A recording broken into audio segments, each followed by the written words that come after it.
Hello welcome to Kirakpur channel. So ticket to finale Avinash అయితే చాలా బాగా ఆడి గెలుచుకున్నాడు. అసలు ఆయన ఇక్కడ ఈ లూప్ హోల్ ఉంది, ఇక్కడ ఫౌల్ ఉందని లేకుండా నీట్‌గా సూపర్‌గా ఆడాడు. నిజంగా హ్యాట్స్ ఆఫ్ చెప్పొచ్చు. మరి ఎందుకురా అలా థంబ్‌నెయిల్ పెట్టావంటే, నేను ఇంకొక థంబ్‌నెయిల్ చూపిస్తా చూడండి. ఆట గెలిచిన నిఖిల్ సూపర్, మనుషులు గెలిచిన గౌతమ్ సూపర్ డూపర్. సో చెప్పండింగ. ఇది ఎప్పుడంటే నిఖిల్ అండ్ గౌతమ్ వాళ్ళు టికెట్ టు ఫినాలే ఆడారు కదా! అప్పుడు ఎవరు మన పూర్ణనవ్వును వితికా చంద్రుద ఆ రోజు గౌతమ్ 2 టాస్క్‌లు ఓడిపోయాడు.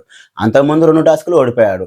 కానీ నిఖిల్ ఆడిన ఫస్ట్ 2 టాస్క్‌లోనే గెలిచి థర్డ్ కంటెండర్ అయ్యాడు. అయినా సరే ఆ రోజు ఆ థంబ్‌నెయిల్ ఇంకేం మాట్లాడతాం. అక్కడ నిఖిల్ కావాల్సిన స్కోప్ అంతా తీసుకుపోయి మనుషులు గెలుచుకున్న గౌతమ్ సూపర్ డూపర్ అంట. అట్లుంది. అక్కడికెళ్ళి ఎవడు క్వెషన్ చేయడు. ఇదేందిరా బాబు ఇంత బ్లైండ్‌గా పెడుతున్నావు ఎవరు క్వెషన్ చేయడు. కానీ మన దగ్గరికొచ్చి క్వెషన్ చేస్తారు. సో అది మన దరిద్రం. అందుకే నేను ఈ థంబ్‌నెయిల్ పెట్టాల్సొచ్చింది. సరే వాటెవర్. కానీ అవినాష్ మాత్రం నిజంగా చాలా బాగా ఆడాడు. అసలు ఎక్స్‌పెక్ట్ చేయలే. ఈ రేంజ్ పర్ఫార్మెన్స్ హైట్స్ ఆఫ్. ఎందుకంటే 2 టైమ్స్ మెగా చీఫ్ అయ్యాడు. టికెట్ టు ఫినాలే గెలుచుకున్నాడు. ఎంటర్‌టైన్‌మెంట్ చేస్తున్నాడు. నిజంగా అవినాష్ అయితే డిజర్వ్ ఫర్ హౌస్ అంతే. టాప్ 5లో ఉండొచ్చు. అండ్ అతను హౌస్‌లో ఉండాల. ఎందుకంటే పాపం ఎంత ఎఫర్ట్స్ ఇచ్చినా కూడా ఆయనకు ఓటింగ్ లేదు. ఇప్పటికి ఓటింగ్ పర్సెంటేజ్ లేదు. అంత జరిగినా కూడా ఏమన్నా ఓటింగ్ పెరుగుతుందా? పెరగదు. ఆయనకు స్ట్రాంగ్ పిఆర్ టీమ్ లేదు. Bad luck. కొంతమంది తెలుగు వారిని గెలిపించాలని చెప్పి ఒక కంటెస్టెంట్ గురించి క్యాంపెయినింగ్ చేశారు కానీ అవినాష్‌కి చేయాలబ్బా అసలు అని అడిగితే. కానీ మన దరిద్రం కొద్దీ ఆయనకు స్ట్రాంగ్ పిఆర్ టీమ్ లేకపోవడం వల్ల ఇలా జరిగింది. కానీ చాలా అంటే చాలా బాగా ఆడుతున్నాడు ఈ సీజన్‌లో. ఈ సీజన్ నెక్స్ట్ లెవెల్‌లో ఆడుతున్నాడు. ఒక్కవేళ అతను సేవ్ అయితేనే ఆ టికెట్ టు ఫినాలే ఉంటుంది. అతను సేవ్ అవుతాడా లేదా తెలీదు. డబుల్ ఎలిమినేషన్ ఉంటే కష్టం. ఇప్పుడు పృథ్వీ ఉన్నాడు, తేజ ఉన్నాడు, అవినాష్ ఉన్నాడు. ముగ్గురున్నారు. ఈ ముగ్గురులో ఇద్దరైతే వెళ్ళిపోవాల్సిందే. సింగిల్ ఎలిమినేషన్ అయితే మాక్సిమం తేజ అనుకుంటున్నారు. ఒకవేళ తేజ వెళ్ళిపోతే గనక అప్పుడు ఇంత స్కోప్ చూపించరు. ఎందుకు గౌతమ్ వర్సెస్ తేజ జరుగుతుంది ప్రెజెంట్. మరి ఆయన పంపిస్తే ఆ కంటెంట్ మిస్ అవుతది. మరి బిగ్ బాస్ వాళ్ళు ఏం చేస్తారో చూడాలి. బట్ అవినాష్ మాత్రం చాలా బాగా ఆడాడు. దాంట్లో నో డౌట్ సూపర్. నిజంగా సూపర్. హైలైట్. ఇంక దాంట్లో మనం నెగెటివ్ ఇది ఫౌల్ అసలు ఏది లేదు. సూపర్ అంటే సూపర్ అంతే.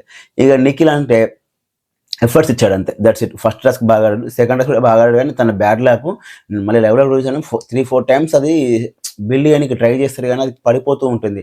మేబీ ఆ కాలుకు దెబ్బ తగిలి సరిగ్గా బ్యాలెన్స్ చేయలేకపోయాడు. ఏం జరిగిందో తెలియదు కానీ వాటెవర్ ఇట్ ఈస్ బాగా ఆడాడు. కానీ ఆ కాలుకు దెబ్బ తగిలింది చూపించుకొని మా వాడికి ఆ రీజన్ వల్లనే ఇట్లా ఓడిపోయిందని చెప్పి కవర్ చేయకండి నిఖిల్ ఫ్యాన్స్. బాగా ఆడాడు దట్స్ ఇట్. అక్కడికే ఉంచుకోండి తప్ప అలాంటి కవర్ డ్రైవ్‌లు అవసరం లేదు. బాగా ఆడాడు. బ్యాడ్ లక్ ఓడిపోయాడు. అవినాష్ చాలా బాగా ఆడాడు. గెలిచాడు. That's it.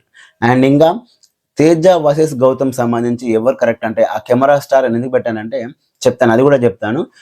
తేజ వచ్చేసి గౌతమ్‌ని ఏం క్వెషన్ చేస్తున్నాడు? నువ్వు సోలో బాయ్ నిరూపించుకోనికి ప్రతిసారి నన్ను బలి పశువుని చేస్తున్నావు అని చెప్పి అంటున్నాడు. బట్ అలాగే నన్ను ఎందుకు సెలెక్ట్ చేసుకోలే ఈ గేమ్ ఆడనీకి మన టీటీఎఫ్ టాస్క్‌లో ఆడనీకి నన్ను ఎందుకు నువ్వు సెలెక్ట్ చేసుకోలేదు అని చెప్పేసి తేజ క్వెషన్ చేస్తున్నాడు. తేజ ఈ క్వెషన్ ఈ సిట్యుయేషన్‌లో క్వెషన్ రైజ్ చేయడం టోటల్‌గా తేజదే తప్పు. ఎందుకంటే గౌతమ్ ప్రేరణ సెలెక్ట్ చేసుకోవడమే కరెక్టు. ప్రేరణ ఆ టాస్క్‌లో 2 టైమ్స్ గెలిచింది. 2 టైమ్స్ సెకండ్ ప్లేస్‌లో వచ్చిన ఆమెనే సెలెక్ట్ చేసుకుంటాడు. అసలు ఎలాంటి ప్లేస్ లేని తేజని సెలెక్ట్ చేసుకుంటే అది బ్లెండర్ మిస్టేక్ అవుతుంది గౌతమ్‌ది. అది స్మార్ట్ మూవ్. దాంట్లో తప్పు పడాల్సిన అవసరమే లేదు. తేజ ఏదో ఓవర్ ఎగ్జిటింగ్ అయిపోయి క్వెషన్ చేస్తుండేది తప్ప అక్కడ అసలు లాజికే లేదు. ఆయన రైజ్ చేసిన పాయింట్స్ కరెక్టే. ఆయన సోలో బాయ్ నిరూపించుకోనికి ఈ ర్యాడ్ గ్రూప్ అందరిని ముందు పెట్టుకున్నా అది ఫ్యాక్టే. కాకపోతే ఆ సిట్యుయేషన్ రాంగ్.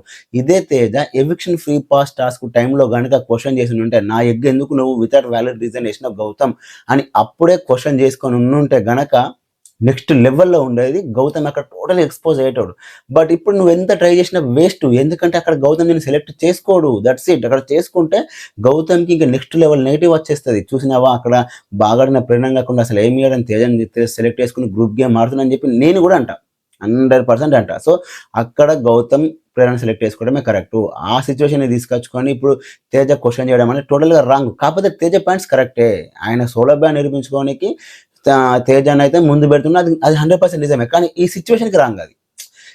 ఈ పాయింట్ నువ్వు నన్ను ఎందుకు సెలెక్ట్ చేసుకోవాలని చెప్పి ఇప్పుడు మాట్లాడుతున్నా అది టోటల్‌గా రాంగ్. అందుకే తేజ పాయింట్స్ ఇంత పర్ఫెక్ట్గా వెళ్ళవు. అతను చెప్పింది కరెక్టే కావచ్చు కానీ ఆ సీనియర్ రాంగ్. ఎందుకంటే అక్కడ తేజకు అన్యాయం ఏం జరగలేదు, ప్రేరణకు తీసుకోవడం కరెక్ట్. సో అలాంటప్పుడు ఆ క్వశ్చన్ ఎవరు రైజ్ చేసినా అది ఎవరు పెద్దగా పట్టించుకోరు. అక్కడ ఎందుకు తేజకు అన్యాయం ఏం జరగలేదు కాబట్టి. ఎప్పుడైతే ఒక కంటెస్టెంట్కి అన్యాయం జరుగుతుందో అక్కడ హౌస్లో అతను రేజ్ చేస్తే బయట చూసే వాళ్ళకు ఎక్కువ ఫీల్ అవుతారు. అవును నిజమే, ఆయన మాట్లాడిన దాంట్లో నిజం ఉంది అంటారు. బట్ ఆయనకు జరిగింది అన్యాయం కాదు కదా. అలాంటప్పుడు ఆడియన్స్ ఎందుకు ఫీల్ అవుతారు? ఫీల్ అవ్వరు, అది నెగిటివ్ అయిపోతుంది తేజకి. కానీ ఇక్కడ ఇద్దరు తప్పు ఉంది. తేజ ఏమంటున్నాడు, నేను ఆయన 20 వారాల నుంచి చూస్తున్నా, వాడు ఎలా ఆడుతాడో వాడు ప్రతి మూవ్ నాకు తెలుసు, మేము చాలా క్లోజ్ ఉన్నామని చెప్పి ఇక్కడ తేజ అంటే, గౌతమ్ వెళ్ళి కెమెరా దగ్గరికి వెళ్ళి వాడికి నాకు పెద్దగా పరిచయం లేదు, మాకు 13 వారాల నుంచే పెద్దగా తెలుసు అంతే, మేమిద్దరం పెద్ద బెస్ట్ ఫ్రెండ్స్ క్లోజ్ ఫ్రెండ్స్ ఏం కాదు, జస్ట్ ఫ్రెండ్ అంటే ఫ్రెండ్ అంతే, పార్టీలలో కలిసాము అని చెప్పడం నాకు నచ్చలే. ఒక షో కోసం వీళ్ళు నిజం చెప్పంటే బయట చాలా క్లోజ్గా ఉన్నారు, వ్లాగ్స్ చేశారు, బాగున్నది వీళ్ళ మధ్య బాండింగ్. బట్ ఈ షోకి వచ్చి జస్ట్ ఈ షో కోసం నాకు ఇలా చెప్పడం నాకు గౌతమ్ నచ్చలే. కెమెరా ముందుకు వెళ్ళి నాకు వాడికి పెద్ద పరిచయం లేదు అది ఇది అని చెప్పిన నాకు అస్సలు నచ్చలేదు. ఎందుకంటే గౌతమ్ ఎంత ఒప్పుకోకపోయినా వాళ్ళిద్దరి మధ్య మంచి ఫ్రెండ్షిప్ బాండింగ్ ఉంది, అది ట్రూ, అది 100% ట్రూ. కానీ అది ఇలాంటి షో కోసం అక్కడికి వెళ్ళి చెప్పడం నాకు అస్సలు నచ్చలేదు. సింపుల్గా వెళ్ళి తేజ ఏదో చెప్తున్నాడన్నా అయిపోయేది, కానీ వాడికి నాకు పెద్ద ఫ్రెండ్షిప్ లేదు, వాడేదో కావాలని చేస్తున్నాను చెప్పి చెప్పడం నాకు నచ్చలేదు. అంటే గేమ్ కోసం ఈ షో కోసం అంత అవసరం లేదు నా ఫీలింగ్. మాది కూడా వెళ్ళి కెమెరా ముందుకు వెళ్ళి నేను ఎందుకు ప్రూవ్ చేయించుకోవాలి, నాకు అవసరమే లేదు, జస్ట్ బాధపడ్డాడు సైలెంట్గా ఉంటే అయిపోయేది, దానికి ఎందుకు ఇంత కెమెరా ముందుకెళ్ళి మధ్య ఫ్రెండ్షిప్ లేదని చెప్పడం నాకు అస్సలు నచ్చలేదు.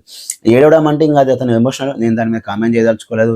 ఆ రోజు నాగార్జున వర్సెస్ గౌతమ్ జరిగినప్పుడు ఏడ్చాడు, ఇప్పుడు ఏడ్చాడు, సో అది దాని గురించి నేను క్వశ్చన్ చేయదలుచుకోలేదు. బట్ ఈ కెమెరా ముందుకు వెళ్ళి మా ఇద్దరి మధ్య అంత పెద్ద ఫ్రెండ్షిప్ బాండింగ్ అని చెప్పడం నాకు నచ్చలేదు పర్సనల్గా, దట్స్ ఇట్. అందుకే ఆ తమిళ అలా పెట్టాల్సి వచ్చింది. ఇక తేజ వర్సెస్ ప్రేరణకు సంబంధించిన దోష ఇష్యూ ఏదైతే ఉందో అది టోటల్గా లేపేశాడు ఎడిటర్. అరే బాబు, నువ్వు లేపేయడానికి ఇక ప్రోమోలో చూపించడం ఎందుకు? అలాంటప్పుడు నువ్వు ప్రోమో చూపించకుండా కదా, అది అంత ఇష్యూ జరిగినప్పుడు నువ్వు అది చూపించాలి కదా. అప్పుడు ఎప్పుడు మేము మాత్రమే ఒక స్కోప్ ఉంటుంది, లేకపోతే సైలెంట్గా ఉండాలి. నువ్వు ప్రోమోలో అంత దారుణంగా చూపించి ఎపిసోడ్లో దాన్ని లేపేసినావు, ఇంకెందుకు రండి అది ప్రోమోలో చూపించారు. ఎడిటర్ ఈ సీజన్లే వరస్ట్ ఉందిరా సామంటే ఇంక ఎడిటర్లు ఇంకా దరిద్రంగా ఉన్నారు, మేనేజ్మెంటే కాదు ఎడిటర్ కూడా అంత దరిద్రంగానే ఉన్నాడు. సరే నాకు ఆ పర్టికులర్ సిచ్యువేషన్ నాకైతే ప్రేరణ కరెక్ట్ అనిపించింది. వాంటెల్ని తేజ ట్రిగ్గర్ చేశాడు, అసలు తేజకు సంబంధమే లేదు. ఇప్పుడు ఇదే తేజ మాట్లాడితే ముగ్గురు మీదకి వస్తున్నారు అన్నప్పుడు రోహిణి వాక్ నేను ప్రేరణకు సిచ్యువేషన్ జరుగుతుంటే తేజ ఎందుకు మధ్యలో రావాలి? మరి ఇప్పుడు ఈయన చేసేది ఏంటి?